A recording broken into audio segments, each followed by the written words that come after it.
Dumienu abo Ghana adehye mamunyina aha na yesan emama kwa basronko eba Sompa 106.5 FM akra so ebredu so sensama hodo a edi ehimo memu ama hodo so yebetena se ne yekenken nyina emamo seprem to brekase bo efri atena yekese mu ewo enkran dome Watermelon Street eho ena ibutuo saranso ena enye yenko an ye fakase bo ibu kwa Asante Mahinkro Kumasi emu a ensemi enam Sompa 93.1 so ayiko 100.9 enso ewa Asante honomo a France wom so efa bi Sompa 101.1 ewo takra de 103.3 Techiman Sompa 106.1 wom so efa bi sunyan 98.9 enkranza 90.7 ena feidoma 101.3 ya ne nyina eye Sompa FM saranso ena doma 100.7 FM wom so efa ensem no ebi Kingdom 106.1 ewo mankesimu mfimfi mantemu a omanfo ewo mpatem ho nyina nso wo munyemu chefa decoder no so wo yenka ewo ehonom so Facebook YouTube babia ye stream live braso bi Sompa 106.5 FM Accra on Facebook and Sompa FM live on YouTube Kanesh Urban Radio ewiei womuso abiemu www.sompaonline.com ehonso ya boabo ansem ni bi anu a wobetimi akọ na wako kenkan ni nyina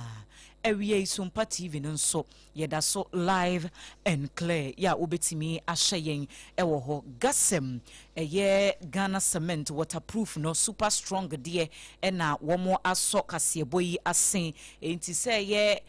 plastering na we ye BBF edansie hu abehia cement de gasem super strong waterproof cement eno ena ye kamfo ede amount time eba mixture ye malaria duro se waposo na ye oya wenuma no no na emwa odofo haja special local food semen control say aduane bi a wo pese ye local nko ade fuani chirem ewo hacho transition funeral home ne enchen ho no ho na haja ewo kasa natural mineral water eno ene ensukra gin ya ye de afa mfidie mu asonso ye yi efi bia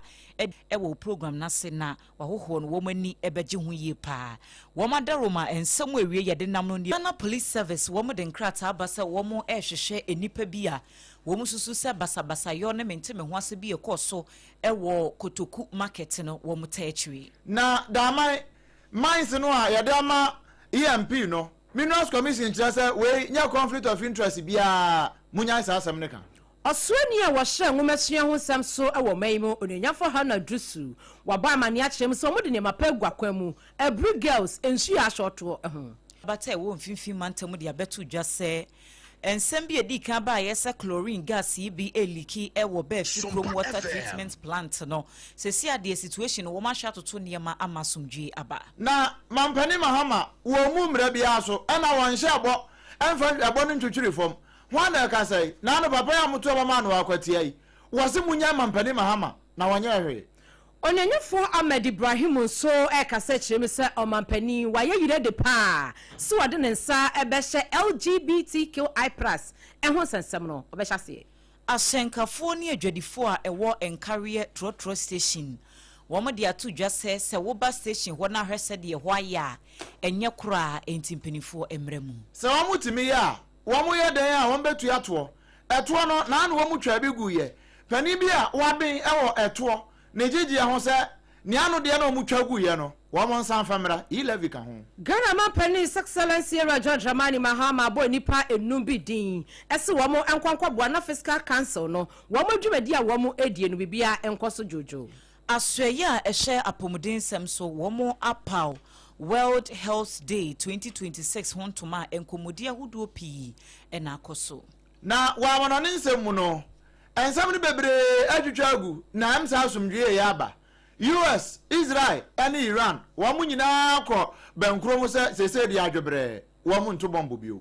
wei eni afoforo bi ena awie enuanom basa ye bekenkan ede amamo Adwoa Asare enemedin mene OBREMPONG-NANA KWAKU AMPOMAH odoma kuma chia meneme mini aba Abena Badu ADEPA KWOFIE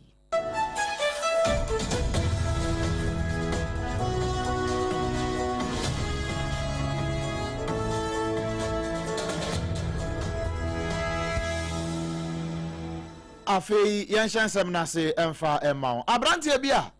mene wo kasa ya wato ya no monse do awo danchamo so na no awo kwada so mansinu mu asante mantam ba obedu na kofa asa akasie baaye na wo kire se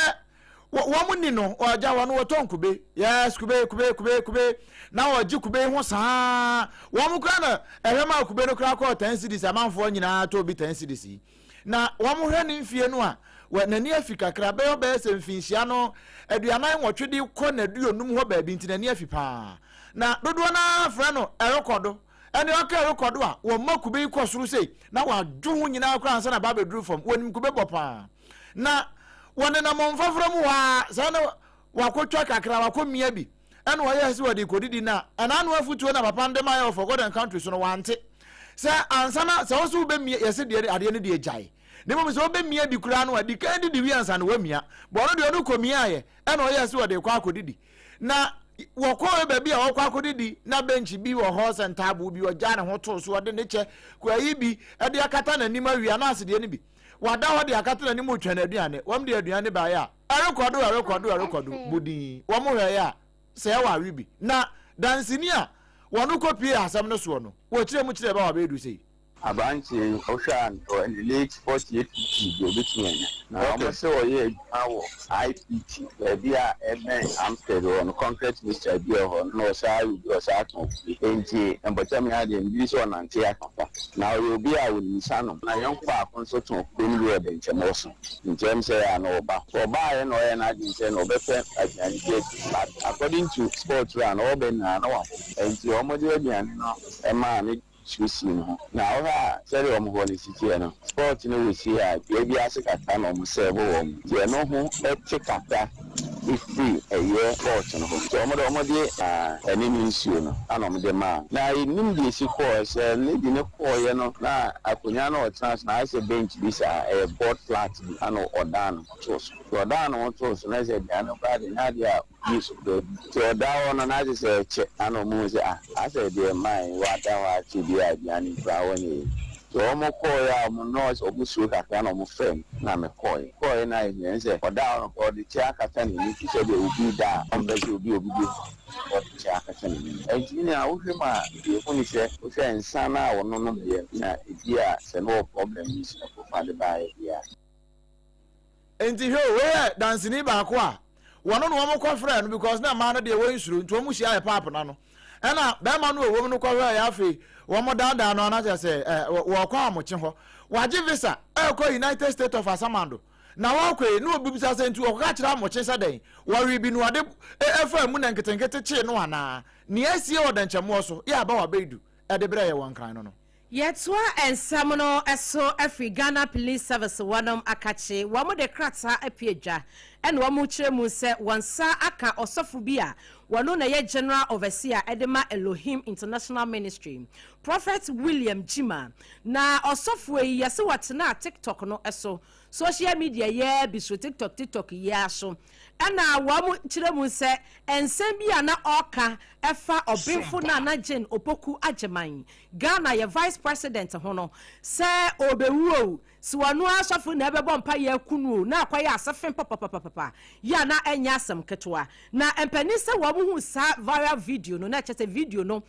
gentre ha awa TikTok no so afei social media handles ahodo no na etwagu ho pa nti na ho behia ese won be hwe sa sofo Prophet William Jima ya wanya finhia no aduanan enkunu na posi adwumako ni fe no eye IGP Metro Inspector General of Police atia ya wanam ehwe eye online ho sansam ene de ka ho broni be ka cyber vetting and enforcement team no CVET womo ene womo hu sa video ni sansa womo tax pa ya di ama womo aso womo de womo ntina social media no so na womo monitor ensam amafo eka edi esuni huro esuni hu esha adihie mu na ebere womo ehu ye no ene womo bo akira hwehwemu anaja womo ne criminal investigation department team no womo so ekohu ya se de ade na ye ne de wose yakwafa sofi na woboa ye menhwehwemu kwaso sempom no hu so obi ene pese woku ye vice president ya wacheren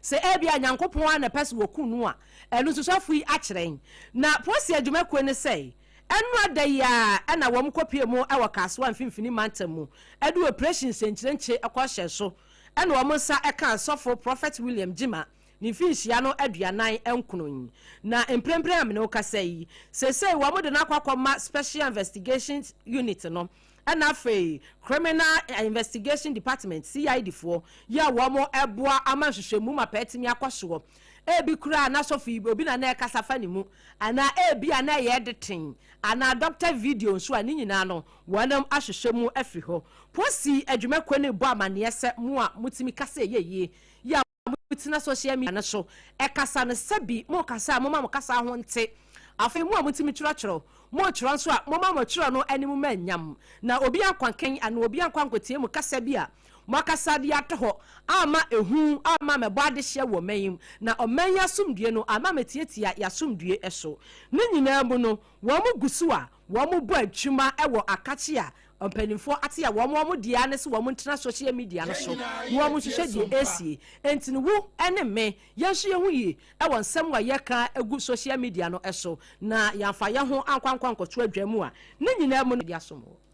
Ebusia Yedaswa Ejina Ghana Police Service for no Womatna Yena Accra Regional Police Command no den krate ya ban wo se wo ma hyase yenhwehwemu ape enkrofobia wo mususu se enam wo so na menteme ho ase ne basabasa yobi koso ema nipa bi kotutu etuo ewo kotoku onion market honom ewo agin kotoku mensini mu a eben amasaman na enianimu hwehwemu a Ghana Police Service for aye enese sa menteme ho ase esore ye ewo unions no a womoto jene no makomako beye enum bi ntam ne nyina ene se supplier bi de jene efri amano ne baaye na baaye na afi na duru se de won be che no unions ahodo nso obi apese wo je ne chefa obi nim de baaye no obi kotwe tu ene womototu ahodo bi ewo agin kotoku onion market hono mu ana ha dwene pa na wo mo se bambofo ma wo mo ho ye ha na wo mo kopie hono mo hwe se asumdue ebetimi aye adwuma wo mo petrol team bi ekọ hono mo kohwe se adwadifo na wo hono enya de se wo bia eho beka ewo kwan bia eso na Ghana Police Service for se wo mo ne empanifo eda jenne eku ahodo na no wo mo ne wo mahia edi enkomo atoato adwene ya wo maka kire wo mo se de ne omasifu ekono de obi ama na koma mra fom na ba bia asem ne da no wo mo hwe no wo mo fanto ho se bia ye dwa no wo mu edie eti se supplier DJ na aba wo na se be ko ya akasa na obi etimi akotwe itu ato de yade bia emfa asem papa emakora na enkratai emu na Accra Regional Police Command no wo mo de kokobo akwa manipa bia mpempi ye edru ne bi se ya no wo mo kura suso jegumu wo mo na etachire ema fancy se sa ne ma no koso se sankrofo no nyina wo munyina yie sanse wo mo ba ama wo mo hyebo se wo mbe hyesa sumdue ebekoso atena agin kotoku onion market hono mo na bibia timi akonkan na adwadie hu asem a wo mo ye ho no obi ya bekọ akoto na de a ye ntia semboni bia enkratai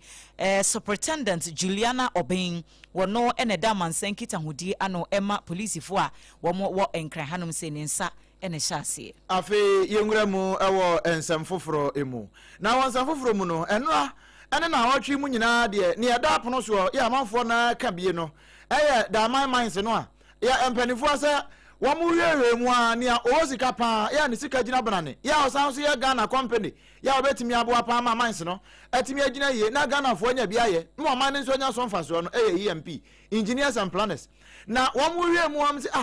enye EMP ya Ibrahim Mahama wono ne de ya ne nua kra mampani a wo akokra jata jete anu wadi ti mamanfo akra ka bie fa ho ene ya san de da ma manse e de akwa no eno ena anope ya toto homa no ekopie acting director of legal affairs at the Minerals Commission Yera Joseph Iroku yera ne bankomo anope ya eno so no kra ne aya ka no de obi akeka bi wono mo ate nanso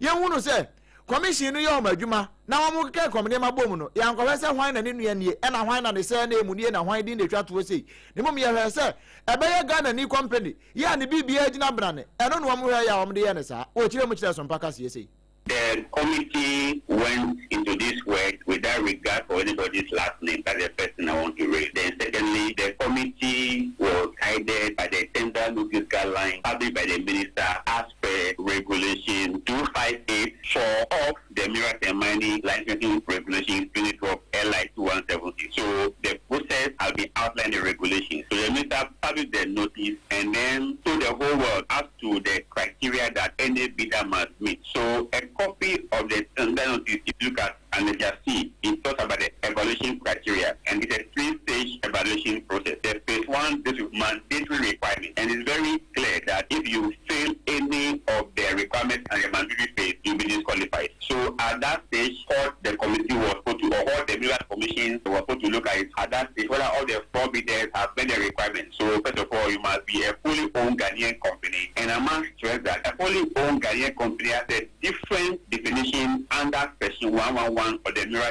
Mining Act.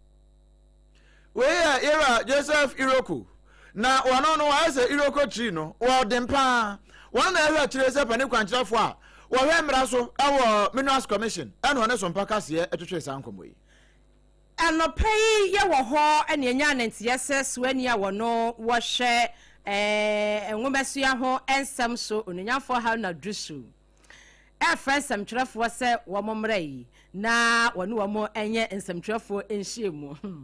na abusia nsɛmtwerɛfo ekodu ye no onyafo ha na drusu di tudwa sɛ abeto empanifo apono so sɛ adehia wamo ekosukuu ɛwɔ Abri Senior High School Abri Girls Senior High School no wamo ensuo ɛho akwatwe afei ahonidie ho nsɛm so ɛyɛ ade a enkoyie ɛwɔ sukuu hɔ no onyafo ha na drusu sɛ wese no Eda Ghana Education Service GES eda wamu abem ya wamu ni tuku mpanimfo ne kora ahyase ye bibi kakra enso esanse mpanise aboa ne de agya kwa ye nya ne kwanti e wase ahye ya wamu no mo hwasa enwomahia ho samso wo man mu no abeto wamu apono so ne de wamu timi eye ho bibi wachire mu sei mpanimfo gusu a wamu de niema papa egu akwa mu se de be ye beboa ama adehye a wamu ekosuku ewo Abri Girls Senior High School e bia se eye toilet facility ene hia wonom ebia se eyensuo na ehia wonom se de ye nyina ya te sensuo ho akwatwe ewo suku ho no wonom ede niema egu akwa mu a enche bibia ebekoyi. My attention has just been drawn to the developments at Abena Badu Senior High School, which is of concern to government and the GES. We will work to remedy it as soon as possible. The school itself, management of the school itself have taken some measures. There were 2 of those toilet facilities. One have been fixed, one is in the process of being repaired, and the repair work will be completed by the weekend. Largely exaggerated, if I'm permitted to say so. I've spoken to the headmistress, Obobia Atakra, and the situation is under control. What we are seeking to do as government, I have said that it's been a challenge for past ministers of education, Director General of GES. Nobody has a budget for contingency. So myself and the Honorable Minister for Finance, Atu Forson, agreed that we dedicate 2% of the Get Farm formula to respond to site national emergencies, like if there is a storm, a fire break, girls' dormitory burn, a storm taking of the roof of the school. So we would make some requests to the Get Fund for the release of that money, and then we'll channel it to the GES to deal appropriately with the problem in the Abena Badu. But I can say that is largely exaggerated. Onyanyafo how no drusu swenia wono wo sho mayin wo hwehia ho sam so wona aka sei enti no toilet fertility a wa mu kire mu se wosuku ho na aseye nam so ema wa mu sun ani nsuo no kura don onyanyafo akire mu se na ye mienu na ne mienu nyina se ba ko de o matimi afixe na aka ba ko no so wa mu hwa animu a esihie be na watwi be kwa wiye de na panifo aye na mom Director General Edema GS meche Ghana Education Service eni panifo wa mu emwuram na wa mu nyina ntimi anya adwuma ne mom na bibia enkoso yi. Abusia ya do konfinfin mantam no emu Central Regional Fire Officer ACFO2 Mary Atiga Mensa na wode atu dwase chlorine gas leakage bi ekoso ewo baifi kromu water treatment plant no emu na womu echire mu se ensem ne beto monte no manfo a ewo mpotem ho womo eni etutu aka womo nsem pa na ehu abo mo sanse saa ade no se wotwe eko mu a etimi de ohaw bebre eba wapomden eso na odum adwumakuo no echire mu se wo matimi aso atoto niam a saa de ne nyina no sesia no wo mo de aba under control na wo manfo a ewo empotem ho mankesim enyamem ene emia yahodo bi a ebemben bimben nyina no wo mo editu just fire service for say saa chlorine gas leakage ne de se wo manhye antoto ho asem anka edo how na beba na we no eye chemical bi se de amaka na ye de ti ensuani wo mo sign de ye disinfection se bia ye de eyiyi mu a wo mo wane niam bi ye tete saa na afri ensuom enti water treatment plant na ewo empotam ho no saa de no na wo mo edit ani nanso eye chemical ano so odin enti se eliki saa na eba bonte na oben hokora na ohumi ko mu a etimedi nsusu asobone ebre wapomuden na enkrata ya Central Regional Director ya woda atoyenchem aboafo ku nadmu ano yera Emmanuel Kwesi Dawood Mensa wone Central Region eye Ghana Water Company Limited for ene Ghana Fire Service for nyina aka bomu en womo edi kan de saa enkrata ne ba ye bebo manfo area hokoko nanso enura enwumre ena womo sanse asemfofra bantini nsɛmtwerɛ fo mrametie yɛkɔ ye no ena ACFO Mary Atiga Mensa de ato dwa sɛ leakage no sɛ a wɔma hye asɔ no ama wɔ haw bia eni hɔ biem yɛntie no. According to the waterways, the managers, because I learned 2 of the managers from Accra. So quality assurance. So they assure us that there's no cause for alarm. Because if there's any problem, the chlorine, about in 30 minutes to 1 hour, even the leaves will change. But the leaves are still green, so there's no cause of. Way a Central Regional Fire Officer ACFO2 Mary Atiga Mensa wonoka sewie ye no en Environmental Health Officer no so ewo mantam no emu Owura William Freeman Goku wono so aka bi ape so se enkomo no ayedi ne sa pepe nete wo ma neutralize bibia amasesi ano enya de se ekwa bonte a ede ohaw ebebre wo bia apomuden kwan so. We were assured, those who earlier came to the site assured us that the Ghana Fire Service have been able to keep the situation under control with the, in collaboration with the staff of the facility, that's the Ghana Water Company. And so this morning, we also heard that the national officers also came with sodium thiosulfate to neutralize the chlorine completely. And so luckily, when we came, from the report we've had from them, I think we have been assured that the situation is completely under control. Penyini ya wote se woka sei woko emfinfi mantamu a wono na ye Environmental Health Officer ewo honom Owura William Freeman Goku. Na wansanfoforo mu no ena anu ada ena LGBTQI+. Ano krampo no se abante ba ko bi ba obete kekraw no ade bi aka ho 1 2 3 nyina gu akire eno na eba e manfo bebre keka bi afa so a so Ghana de ye nyameso man ye mpesa ensemsem no kra se ba so be ware ba be ma so be ware be na no abante kra se nya no nware rice cooker for the way adan ya ware ne safoa na o ma me ware safoa anho wo eno na Ghana fo bebre aka ho nsem sa se ba ya nka ya nya mra bi eno nti na mso kra ma private member bill akọ mra se bedwam duru se mampani be sign no na mampani sa asam no wokoto enti wampesa kontam ebeche no ne afra no contempt no eno nti mampani ansan sa bra no mra se bedwa no ko na setena ye na adwuma nyina awie ye no ye to aba 2024 e ma mra se bedwa for constitute ye afa ye wie ye no asan aso de biom denden de ama na no ye Sam George ene nti mfodwo mo san keka wo ho biom kra ma nipa bi san de wo de ka ho Ghana ha obi anim na no na ba ye nra onumyafo nti mfodwo se abankasie mu wankasankasa no momyɛnkɔ hwɛ hɔ na wɔn ka ho bi na bele no wɔn mpɛ so wɔn bɛpaase ama no kra nam so Felix Kwatwefo sɛ we nka table ne ho niema a ye discuss no we entobrodo entopano ɛno nam so ama akwati amra sibadwani onumyafo Abena Badu wɔde atodwa kyerɛ sɛ mampani wɔnyɛ abɔne o wɔnhyɛ abɔ ɛno akwakoyɛ bibia ɛno nti wɔn mu aka ka wɔn nsɛm de mampani din ɛfrɛfrɛ mu no ya munyai. If we have the same people who disappointed Ghanaians, being the people who are now up in arms and talking and saying all kinds, even prescribing, or saying things that do not even exist, then we must call them out to also tell the history of this, because these are the same people talking. So tell them that you disappointed us. They held a press conference. That is the reason we are here today. So we must call them out. The president's secretary wrote to the speaker, "Don't bring it here." And that when the president is a lawyer and his secretary is also a lawyer, lawyer. Asante Bedietu is also a lawyer. They know that it has never been tried. It has never been a settled law about the mere service of an injunction. In fact, recently, now the law currently, according to Kulendi, speaking on behalf of the Supreme Court, is that the mere service of an injunction to you is not an automatic injunction. Even before, it had never been tried. Some judges look at it differently.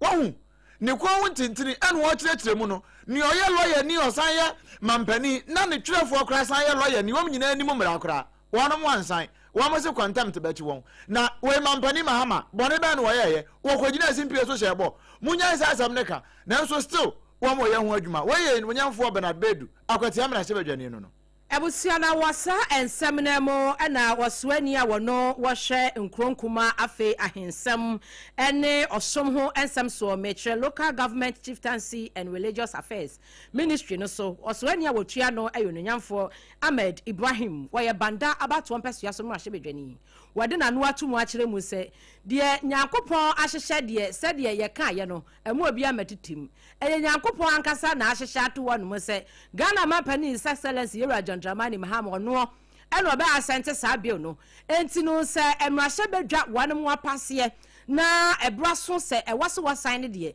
eye den wo besan na empanimfo abo amane se de wo mo redi mu a de wase wonom ye hu nyina wo mo aye nyina awie no hwie be afia ye wo men ebekọ na wie ye de na Ghana mampani wo de ne sa hyase Speaker Maya presented bill no into Parliament as a private members bill. President Mama United Nations. Baby Amuka so priority. Have you forgotten it is before parliamentary select committee on constitutional legal. Now or change or passia obesign wanka. So what are the passia obesign? And truly it is before parliamentary constitutional and legal committee. And the NDC funny entity for any work. Parliament is on recess. In that one, Parliament baby. Speaker of Parliament like I said, by the end of this year, it was say a passing bill no. And a bagwin kind. Into the people baby like I said, bill ni attraction for the way. Now President Mama na kasa when the stakes were high, and Mara no United Nations, all your campaign ever vote. Ama ni Mosia or Diako. Even that Okase LGBTQT plus bill no eba. Parliament is certainly Parliament is ready to sign it. Banda emma sebedwani wasaso yeswani a wohwe nkronkuma afei ahensie ene osom ehon samso ewo maimo ononyamfo Ahmed Ibrahim wono na akache Ghana fo nyina asa de dom kuma no eka nyina na eye kenkenkwa moda mani nkum sanse LGBTQI+ bill no Ghana mampani wa yire de ese hwie be afei bekwa wiye de wo de ne sa hyase na be yemra Abusia ye kai was Sompa 106.5 FM Accra and our sungusu awuti no premto breakfast ye boni ye kenkan edema Sompa TV and also na wani gusu awoshe no ye call ensemfofro emu adwadifo ni asenkafo a womo ewo encareer station ya eno no ewo atwumanwa bieja mensin no emu ewo asantemantam no de ato mensin krachi yo wonpotam ho mrahye bedwani ni mpenifo ahodo bi ye ka bi ewo mu se adaworo ma wo meye wo momwe na station ho de ntitwu pa ene bia wo mofa ka no ade bi e ha dwene se ensu ahyase etototoi ateche enoa na wo mudware wo honom ekwan ni nyina nye wo maka ho asem aka ka bepemene wo munya nyisunsusu asopa bia enti wo mosre enti eno na eda Sompa TV no so ene Sompa 106.5 FM Accra ye Facebook page no so enye kura eho nyina tutu eho na adwadifo yi ene asenkafo no nyina wo mo ye adwuma enya wo ma no aduane no wo mo se we de eboro wo ma hoden so enti mensi kracho wo area ho won hwe na won toto ne yama woni yama ne boni Ebenezer Owusu ansa edi nkomo higher pandi we get by fancy there 3 months time na hampa parents we are paying for up to one of my council that for money much one of my so you're paying for your job guys now can to me for about that so on ka no mas paying for us some about the musu to one of my bank so about your station ya rawa ha so to you wura man me age the straga na ba se strana ni bio o my ha no my ani e brawa ha e so to na yiri afa bi ko je na mbra ni na bi ko je na mo ni na every say you way say ya ya dinu si e baba be si ama ye dem si abure ya mo popo ya na mo ya wa ti mo ya se de de ekwe ni enya e so de na wure mu na ba how de ya fa was there was strong carrier pastor and I'm going to say on me a man we have a maesters in the bands and so try your how papa you know a car I'm a car of one man what you come now we are you man wei eye adwadifo bi enafe asenkafo bi a womudi womudwuma ewo encareer trotro station ena wote se womne yamane boni Ebenezer Owusu ansa edi sanko uguso ya ohia Sompa TV live loud and clear ya ekoye pa ena wutie Sompa ene ya affiliate ne nyina ya Adamfo Pa radio Emmanuel Macron mo Kylian Mbappe mu womu nyina etie nti womo sese bon eno nti yanto akase no so emfa emawo unim se eto eye pa oh yes eto ena wo man bia wo de chekere ne man ena se ye ka eto ho asem a eye na manfo nse de hunu asem ko an ye ka ne mom ye sika to ene ye ka no tax na obi a wanye to entom no na se nipa kro wo mpampontu eno nti ba obedu sei wono aye development minister ye ka nyina eye to eno nti ye ka to ho asem a ye na ye ho odene ne ye de kapa eto ne ye wakase enketo ene ye wada ntamo adwuma bi a wo ye no ne nyina obi a e wone de a wotua eno nti ye atua to ne yetimi aboa pa ama mpuntuo no atimi akonkan eno na na no aban ba ye na eto ahodo betting tax ene ye bet to wo yi firi ho afa wo no muso kura na etua 11 eno sande kakra ne yente kakra mfanya de eto aban yi firi ho echire wakura mpo no na eto ahodo nkete bi aban se ye nuisance ehwo ne mfaso wo yi ne nyina de firi ho eno na papa ye fre no Isaac danso agiri eba eto pa papa wa bene wotimi hwedin hu sampa eto we de sei na beko eno nti ye ntua ne sei na ye correct pa wo si sika aban ahwere ewo sa eto nkete akese ne ye de che free eto aye de ache free ni nyina mu no ebo ka pa eno nti won de wo ka kira aban pesika de aguman no no de akekere man ni yi a wan san ko fa sa eto nkete ne akese ne nyina no wan ko fa mra. We may not call it e-levert. Maybe we should call it a name that Ghanaians like, so that as a people we can raise the revenues that we need. It provides us very reliable sort of, revenue as a country that we can police. We can all agree on how we want to deal with that money, but let us not, cut our nose to spite, our face. 2, we should invest in some revenue forecasting, capacity. And here, this is coming from the fact that if you look at all the 3 taxes that we have looked at, massive forecasting failure in all those, right? With the exception of, again, the COVID levy, which was benchmarked on VAT, so it was easy. COVID to ye de ko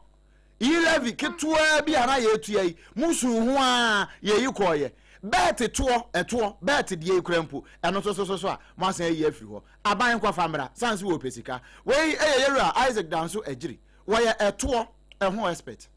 Ghana Mampani His Excellency Yura John Dramani Mahama ejina ni tumi so na afei emra ye debo omeyi ho ebra at 1136 at 2025 no eso abo enipa makomako enum bidin ese womo enkwankwaboa ema omenye fiscal council a womo eboa ahye omenye sikasem ho entotoye no bibia ebetumi akoyi enipa enum a yabo wondin ya womo ekwakwaboa ama omenye yesikasem ene kwan ya yefa so edi yesika ene kwan ya yefa so edi ye niam agua kwamu na ya discipline ewo ye spending mu se ye hye ye ho so ewo kwan ya yefa so edi yesika ye misuse sika no ewo mayim no wo mo etimi aboa ne krata eba ye opani a wono okasa edema aban ena afei woto enkra efra bankesie mu esom yen onanyamfo Felix Kwachi Ofosu wono ena de krata yi epi adwa ne nsa ehyase empanifo numu a Ghana Mampani ebo wondin onom ene Dr. Emmanuel Otinkuma wono omuchiremu se obeye chairperson afei Professor Patrick Opoku Asumin wono so wo ginemu ese academia afei Leslie Duet Mensa wono oginemu efri afa womo ehwe dwumadi a broni beka se TikTok fo no na enu achi no KWAKU Bedu edu wono so wanu muchiremu se oye public policy expert or a former public policy expert ya upiemo our Ministry of Finance na ho na odini juma Dr. Henry Akwenamawu Kofi Wampa one also or a former public policy expert every Bank of Ghana enti uhwemu a enkofo enum wamo eba ne sikasemu a wamo aye adwuma ni bi ache yi a wamo wo suahunu ene munimdi a se ye de setumi ama wamo ebetumi aboa ama oban Ghana ye finance ministry no anasa financial management no amendment kakra wonum eye womu no etumi aboa yi ne sika ye bedie ene de wase wonum ede emra to ho ne hyehye pato ho no etumi aboa ama se oman no yentumi ankwase bia ya spend abroso amebe wiase ne yese yaboka empanimfo ese enipa makomako numu a yabo wondin wamo na yehwe anim se wamo eba beboa ama structures papa wamo de agua kwamu ewo public financial amendment no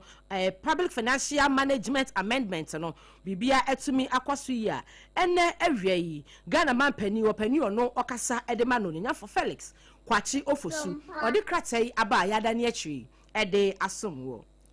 Aswaya ehye apomuden ensem so ene womo aka wiase nyina ho apawo World Health Day 2026 ho entoma na womo enam sa edai eso efrese beya ankamprempre ye ma body munyansa pene abafu nimde enye fapem kese ewo apomuden enhyehye ahodo no emu enkrate ya womo de ba ye kenkan ye ewo onmonyamfo kwabena minta kando ni dimu ya wono ye soafo hwa apomuden ensem so etiripo asem a eda so eye kamum enfama apomuden na yene abodi munyansa pensu engina together for health stand with science no any theme eda afi entoma na woma paw no ho metre World Health Day no na enkrata emu nsem a wode ba ye ne eyetiawa wo kyerese na nsem ntemu ohye enyarewa hodo ya ensan ya empempi no ya na eta ekosoro pa non communicable diseases ne eniema hodo bebre infections nso a ebaba womu hia emmoa na womu gidi pa sese science etimi ba mu a yebetimi ehunu miaye san niema wei efire na yetimi ahye ne apɛ ɛho pomasibre na wɔde ato dwase na nsɛm mu krampo no Ghana nso pɛsɛ wɔmo ɛde bibi ɛfɛ no one health approach ɛyɛ adwuma ya ɛno no enipa ɛmoa yɛ mpɔtɛmpɔtɛm ahodoɔ systems ahodoɔ no nyinaa wɔn bɛhwɛ no wɔn akeka abomu na wɔn ahunu ɛnneɛma ahodoɔ a yɛyɛ a ebetimi aboa ma pomden ho nsɛm no etimi agina brane na Dr. Fiona Braka wɔno every World Health Organization country office hɔnom wɔno ɛna wɔno so kɔ dwumadie na se wɔkasa no wɔde ne de ka ɔsoafo no ensɛm ho sɛ sesi apomden ho nsɛm no wɔn pɛsɛ Ghana edrum pɛmpɛnsuo bi a anye bi kura de yɛfɛ no free primary health care no obia benya bi sɛ obetimi asɔre na pɔhwɛ no apomden ho nsɛm no nhyɛ da nko ye wuti bi pae wo honam no enyo ya obetimi abɔ awura yaresa bia ɛwɔ ɔman mu na wɔmo ahwɛwa enya de a wobɛsɛe sika kɛseɛ bia ɛwɔ hɔnom enti saa nneɛma no nyinaa ka enhyehye ya ministry no edi egu akwamu a wɔn gidi pasa ye kɔ anim no enema ebedane ɛwɔ ɔman Ghana yapomuden aso ye hɔnom na apomuden sɛm yɛ ɛna ekopie mu ɛwɔ commander edina eguafo abrem ɛno onfinfin mantam mu wɔn akache a wɔn mu sui sɛsɛsɛ kra de titru pa ne esaman lecture area assemblyman wɔ wɔn na esu den ɔse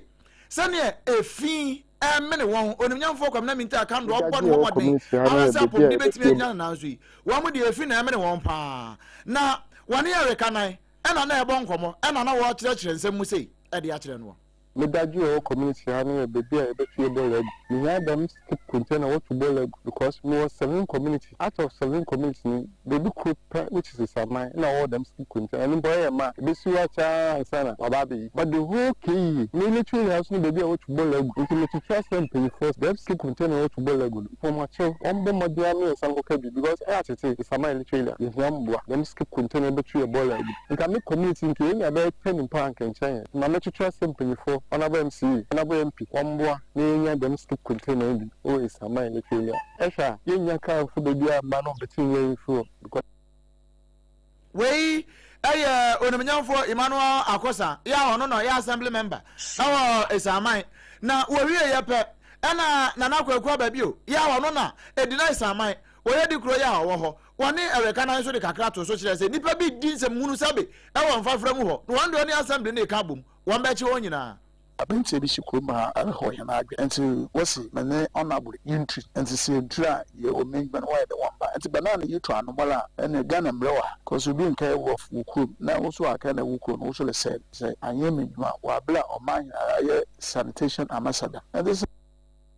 we aye nana kwaku ababio wo wie ne kasa no kra no na ye jemu edema manfo na wo esaman edina esaman no na wo mo de wo mo ka no sei Border na chaba the baby few. Nsuto be alo for him. Be na 3 days happen nsuto for him bia. Nti no, awode yin baby edi container ni bisi. Yenye baby edi bisa. We na say go team man e go to because e be an go to was see ni we oni fie. Nsuto kakre bia. Ye tre ye dem go titipo yin. Ye di ban yu wi a cha ye kwaku bi na abo ano ye kituti. Ena e bia so di we baby e go to ba ne fa ne dafa da. Na ye bo so ni we no go da abo bo da na. we wonu mu awo edina saman an wo mo ne Ereka na bo nkomo nti nipa bi firi afikyire ho an wo beto ball agu wo mba so mba najo sa de ende won impekura ebusi sanso ehwe ewo TV no eso no ne ewramu ewo asante ema antamu na wahenkase ya wati adwaso ewo tepa enyinasu wone ne manfo edi nkomo na opon checheku wɔkyerɛ mu sɛ ɛbrɛ aso ɛsɛ ɔman Ghana yɛyɛ pempensiwa nankoro na yɛnyina yɛka yɛtamsi ani sɛ twe na deɛ yɛfrɛ no tribalism no wei afiri ha wei deɛ mene no emfiri entɔn baako mu wei mene no emfiri ebi abiaye baako ɛsono ne kasa nko ɛsono menso me kasa nko me tine no ohe sei sa ensam no anasa sa ensam aya ye ka no yenya ka na mom yenyina yenka ye homom ne yenya baako ne yempre mpuntuo emfamra ye man anasa ye bro no ana ye mpotamo agete enu ne yebenya mfa so papa na wafiri ha ne de emwa yen na tepa enyina su no ewo ahafo ano not mesni no emu wasante emantemu na opon chechiku ekwaso to tesere na de sese wamo emfa wamo echitai entai nachi na ebra woyo hini ya wati adwaso yi ni dwumadi obedi nyina no enkankan puntu bibia entumi nkoso enega me de mama pa abone se e be ko so atina sinia ene yehu sabe obi nim sabe ya nwani ye ti afani ye fa freni abagari ye na aye ade na ku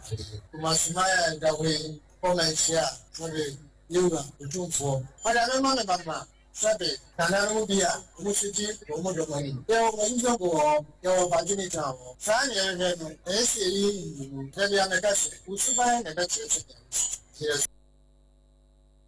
nana opon checheku eye wohenkase ya wote adwaso ewotepa anyinasu ye no ahafo ano atifi emantamu na chese ahafo ano not mesini ni wasante mantamu hwasem ena meken ensem yensem training Ebenezer owusu ansa ena de somiye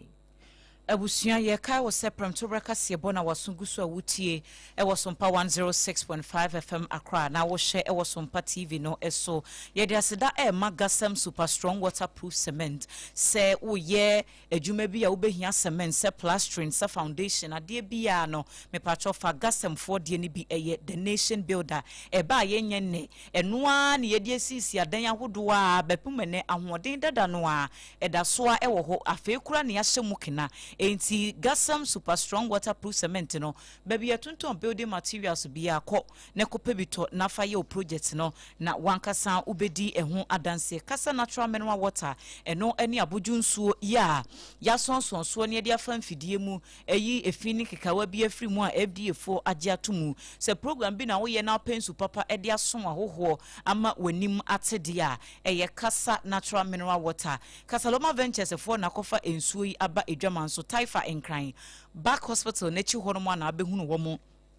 ebia na wo echire wuntimi emma hono ma frɛ number yi na wo mo ebeje oso na wo orders no wo mo age ye de ensuo no begu ahyen mu na ya be deliver ama babia wo bia number no 0206469430 0206469430 ana 0303965780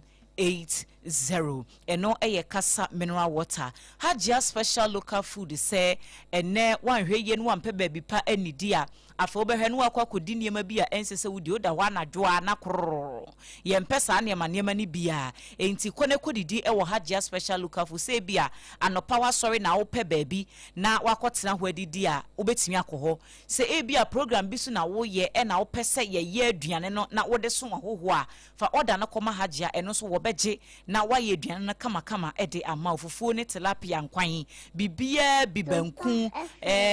kokonte bibia wache emo jollof bibia hajia eye ho adwuma enkran hacho atomic kwan ben transition funeral home eho na hajia abo ne sese anopa no nwotwe ekosi enwumre no nwotwe ne fa hajia eye adwuma 0246 359921 0246 ana 0594 797215 na one hajia eni nkomo time eba mesha eye malaria dry ye kamfo ede amao de bia wo complaini ena me honam ye me ya ena maposo na menum atu na mintimi ni di ni ade a ni nyina o test na yese eye malaria na hawa eye time heba mesha Dr. Tafrija Edruno enono anu na mwankasa baby etunto nro bia heba centers pharmacies ni nyina obenye bi okanshi drug shops na esaso ni nyina obenye bi etu aton open ba konsu ato a ubowura pharmacy bi emu a obenye bi enye na kra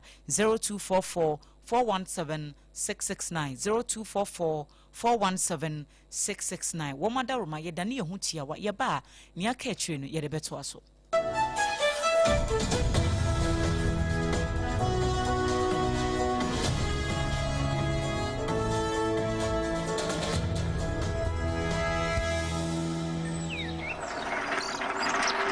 Adebo how krenia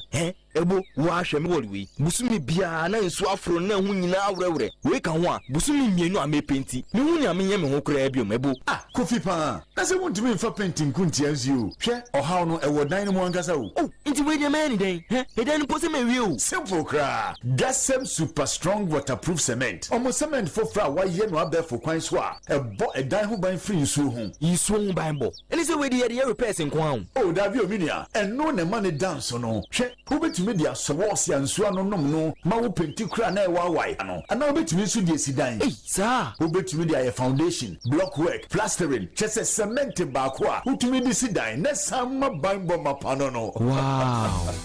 Gasem super strong waterproof cement ba ko ye di sidan na sam bohon ban sinu ye preko Gasem the nation builder. Enra, me pacho bra na me hwa de wo bagi. Bra, aden, ena so biem. Time heba me hye ya me kan se yi ba akun. Ani wayi me ensen. Bra, sanya time heba me hya esi agimi ni me fiefo enya de abako ebeso yen. We de udi se ofa ni nyina. Time heba me hya me ka se me di one dance ya heaven ena de me kwa akopie. Enti se malaria we draw ne time heba mixture. Enye enu nku de nanum oto a wontimi ani die no. Time heba mixture duro no ena ye ma wo. Oba a wo fa afuro de wo ma akwada no fo. Eni akwada woni mfie dumienu entimi num aduro yi bi se obeto aduro yi bi anoma hwese wako hospital anase lab amiye hu se wo atudie malaria yi bi ansa se o petam heba misha enu dudu atu a fo ani kire KNG Herbal Center ewo Emrom Abidjan House ana ba akoso wo atonsu Monaco Junction enu echi obenya bi atowo over the counter medicine sellers eni herbal shop dodo na emu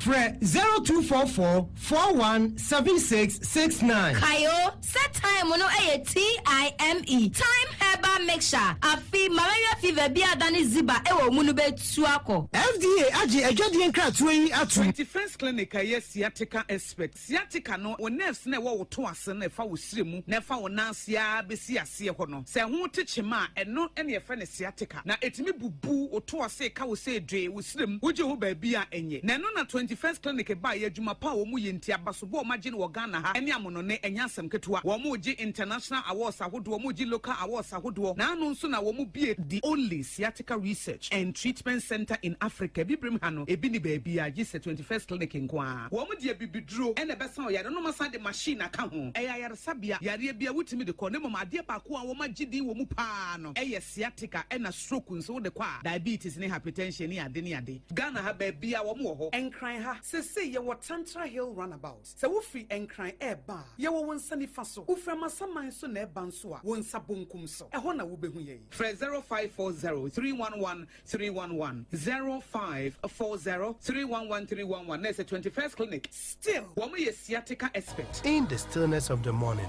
before the noise of the day begins,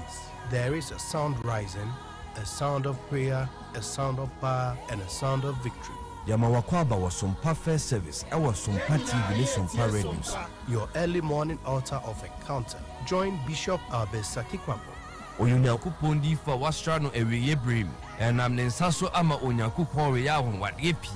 Through this prophetic platform, destinies are aligned, burdens are lifted, and lives are transformed. We need to teach us some perfect service. Our home a new TV program keke. A bra or so near Sasisia. A bro Yankupon Casa Chenema. Set your alarm, tell a friend, gather your family, and let the Spirit of God reposition your life. And mass on perfect service in Chawo Home Hoda. A Yadrada Kusi if Yadano.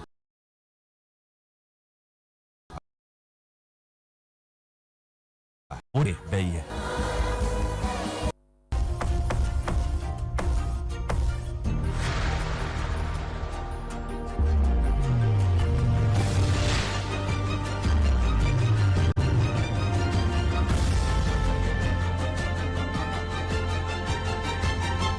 Sompa TV, Emma Aketiapa. Emma Ketuapa Mpabusuan da mwasese mwaje bre na yadane ye ho akwaba ye toa ensem no eso ohine owo biemso number 2 nana edusei ababio en wode atu dwasre ne manfo se obia emfa no ntoma mo ne yonko dia no womo enka momu se kuro ema na womu ntimi emmoama empuntuo entimi ema empotem wode nsem we nyina to dwa wabra womu bo dwadata ewo biemso number 2 ho se womo epe emmoa kakra no womo ede aboa community no schools ahodo ene empuntu nyuma a womo ye ewo mpotem ho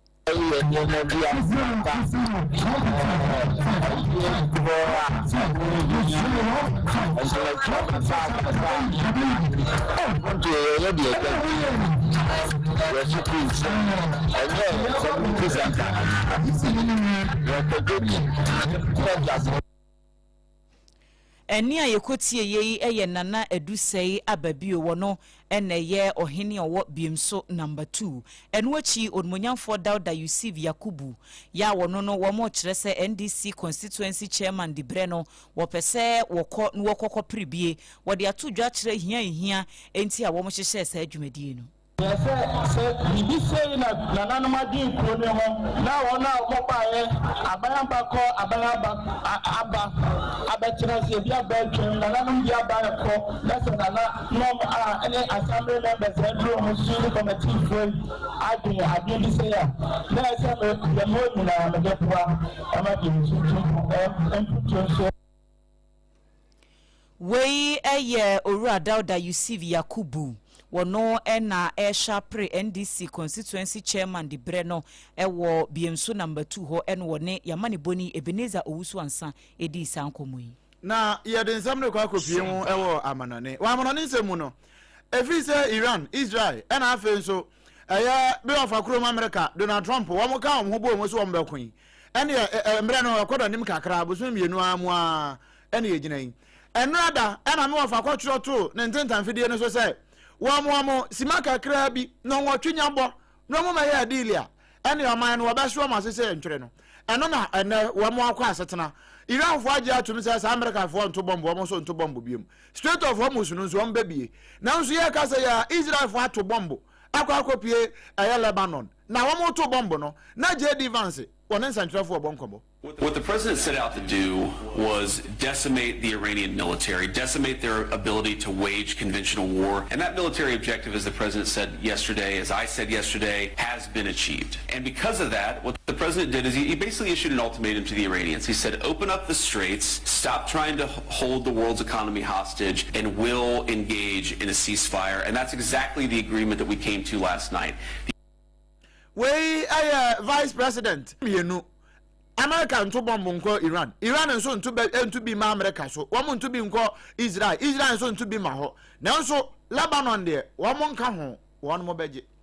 Ebusua yede kasebo no esi Gasem super strong waterproof cement yeda womo se time heba mixture haja special local food ena fei kasa natural mineral water womo ena efa kasebo no ho kasompa 106.5 FM across ni bi fa sompa kumase sompata kwata kradi techiman sunya nkranza doma kingdom for bi ewo mankesim YouTube Facebook baby ya stream live ema wonso uhunu ensem ni bi ewo hono mo sompa TV na enonso yeda so timi enya kasebo ni bi ehye yenom a yebekenkan ede ema momidin ede Adwoa Asare ewie imene OBREMPONG-NANA KWAKU AMPOMAH odemakoma chi ameneme menimenu aba Abena Badu ADEPA KWOFIE ebusua da munyina mo ase ama monity ene hwa adehye